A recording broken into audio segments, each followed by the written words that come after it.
नमस्कार, माझं नाव विशाल लक्ष्मण कांबळे, राहणार संजयनगर, कुमटा नाका.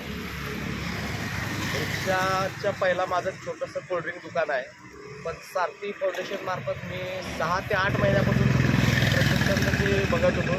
पण मला स्वतःला उशीर झाला थोडा, आणि वाघमारे सर आणि दुसरे सर हे प्रशिक्षक इतके चांगले आहेत. रात्रीचा अनुभव आपण दिवसा तर रिक्षा चांगली चालवतोच, पण रात्री खरी परीक्षा होती. एक दिवस मी चालवून बघितलेली आहे आणि यांचं कार्य खरंच चांगलं आहे, मोलाचं आहे.